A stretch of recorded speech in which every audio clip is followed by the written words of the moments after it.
icing cream. Here you can take a break.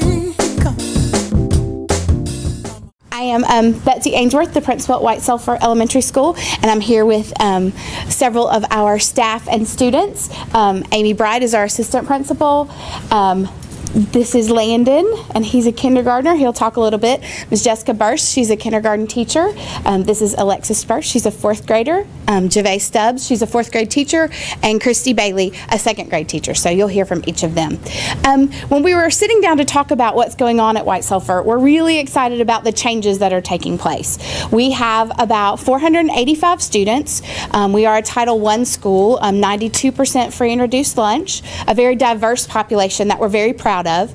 We have about 40% Hispanic students, 40% white students, 20% African American, and multiracial students. So, like I said, a very diverse group that we are very proud of. We've been working on lots of things at White Sulphur. We are a school that believes students learn through being leaders. So we spend some time with Stephen Covey's The Leader in Me, 7 Habits of Highly Effective People. We do that at our school. We also are a wellness school. We won the Governor's Gold Shape honor this year. So that's something that we believe in, having healthy kids. But most importantly, what we've done most recently and what we're going to spend our time talking about tonight is really focusing on our instruction and changing our instruction and looking at what kids need to be successful. And the ways we're going to highlight tonight have to do with giving students choice. So we're going to talk about some differentiation. We're also going to talk about looking at student products and giving them the opportunities for some real world learning. And finally, we're going to talk some about using technology in the classroom and how we believe that engages our kids and gets them ready to be successful citizens. So with that, I'm going to turn it over to Amy Brown. Okay, and I'm going to talk tonight about professional learning. We gave our teachers a choice this year for professional learning. We, after Dr. Ainsworth had spoken to them last year, decided that we had lots of opportunities for them this year to do some different types of professional learning. We want to model for our teachers what we asked them to do in the classroom. So we differentiated our professional learning, and we were offering tracks. We have 3 different tracks that our teachers choose from. The first one is differentiation that Dr. Ainsworth is leading. I am leading the technology track along with lots of help from our e-learning specialists from the county, and they're awesome. And then our workshop model, which is led by our instructional coach, Michelle Palmer. Our teachers also have had opportunities within the county to do professional learning. They've done lesson studies with other schools. They have also done coaching or had coaching labs with our instructional coaches and the professional learning specialist within our county. And then we also allowed each teacher to choose a conference to go to this year. So we were doing lots of differentiation there. We are embracing the changes at White Sulphur through student choice, through student products, and use of technology. And I'm going to turn it over to Jessica Burst, our kindergarten teacher. Like she said, one of the ways that we're embracing change is through student choice, and we know that kids are more motivated when they have choices in what they are able to create. So I have Landon, who is a kindergarten student, and you're going to be amazed after his presentation that he is only a kindergarten student.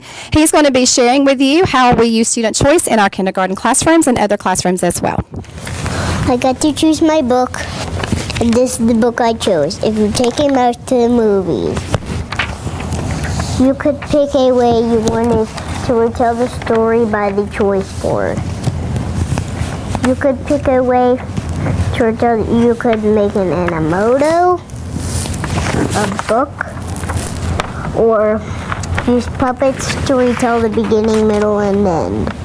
I chose the animoto, and this is my video. The mouse stringed the popcorn, he built a snowman, he did a snowball fight, he got all wet, he needed a blanket, he was singing along, he wanted to make ornaments, he hanged them on the tree, he wanted more popcorn, and he went back to the movies.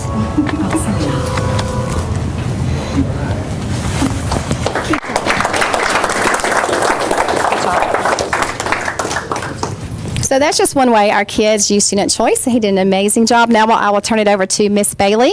Before you do that, would you just incorporate again, because one of the keys that we know to effective learning is giving students multiple ways to show what they've learned, and you said it beautifully. But would you just say again the different ways that they can show what they've learned? Because I thought that Yes. was pretty incredible for kindergarten students. Okay, they had 3 choices. They could use Animoto to make a video in which he was able to actually go onto Google, find his images, download them. So a lot of technology skills in there. He was able to use puppets. That was the second choice. And the third choice was they could create a book to retell. So his choice was, of course, Animoto. So we did a lot of student choices, and that's just one example for our retelling. And Landon, these guys will want to know, is school fun? You enjoy it? Your teacher never gets grouchy?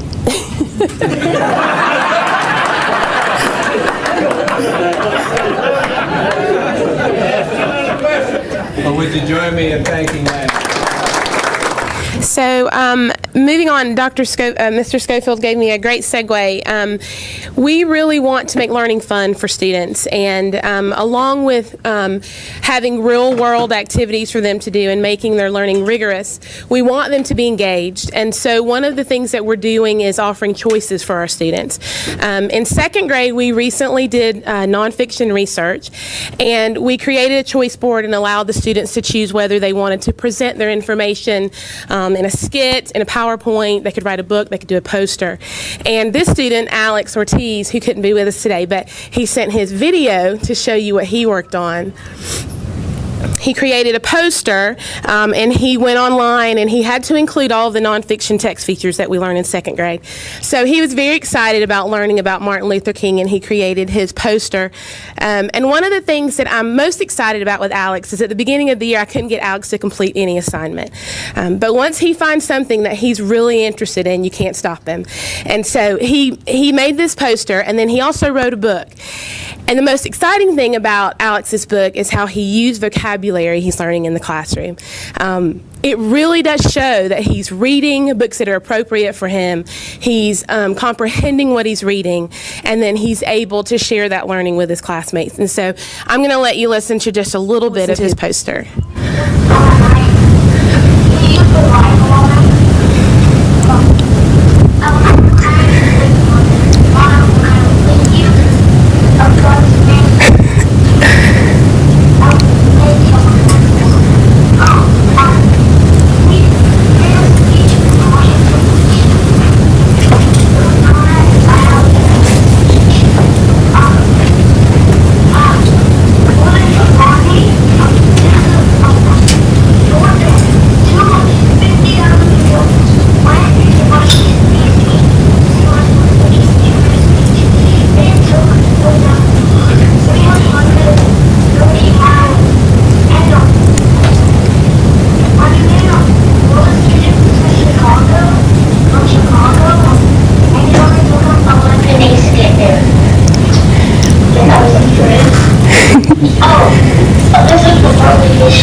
One of the things that was most exciting for me with the poster was Alex was coming and telling me facts, and I would say, Alex, are you certain about that? And he would say, yes, ma'am, Miss Bailey, I can show you. And he could show me in the text where he found every single one of his facts. So he was really engaged in his learning, and his product was very exciting. He got to present his product to 3 different classrooms, so he's kind of the White Sulphur star right now. So that was very exciting. Well, we're here to talk about technology, and in 4th grade and all across our school, we embrace a lot of technology. Renzulli has really been the forerunners for us this year with differentiation. But this project that the 4th graders did focused on the water cycle and weather, which is one of our standards. And we used the choice board, and Alexis did an amazing job. Most of the artifacts on our bulletin board came from Miss Burr, so she's going to share with you about her student choice and how she incorporated technology. My name is Alexis Burst, and I'm from White Sulphur Elementary School, and for our weather unit we had the choice of doing a choice board or technology. I picked to make a dictionary, a diagram, and a forecast for the weather. Some of my friends had the option to make games, poems, and weather instruments. We also had an opportunity to get on Edmodo and do a book about it. I'll show you that now. And part of Edmodo is you have the option to go to what they call the store, and you can download different resources for various subjects. We found a great water cycle project that gave our students the opportunity to print a book, a fiction or non-fiction children's story about the water cycle, and part of it was using technology to teach the students the various steps.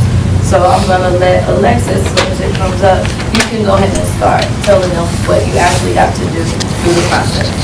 In Edmodo, when we were making our water cycle books, it gave us steps on how to use details, how to make our story better. And I made this dictionary, and one of the things in there was you could click on certain icons and it would give you videos about the water cycle and how to make your book better, and it teaches you how to edit and revise your stories. And the books that they made, it gave you examples of how the text was made, and we made books for kids about how to teach people about the water cycle. And Mr. Schofield, part of one of the things that we really got to do, that the children love to do, is blog. And it also comes with a feature for the students to blog. And this past Friday, we went to the Da Vinci Academy, and the students came back, and as they debriefed about the field trip, you can see some of the blogs that they posted about the field trip. And it's really an awesome opportunity to respond with them. Some of the students said that they really enjoyed the field trip, and one of the students posted a question and asked that all the students have fun on the field trip. So, and you can respond back to them. So they really enjoyed being on that photo. Anything else, Ms. Burns? I think that about wraps it up for us. Thank you so much for this opportunity. We were so excited to come brag about all the great things that we're doing at White Sulphur. And again, I think that Landon and Alexis said it best, that our kids are engaged, they're learning in different and exciting ways, and that, of course, is attributed to the incredible teachers and staff that we have there. So y'all come visit us anytime.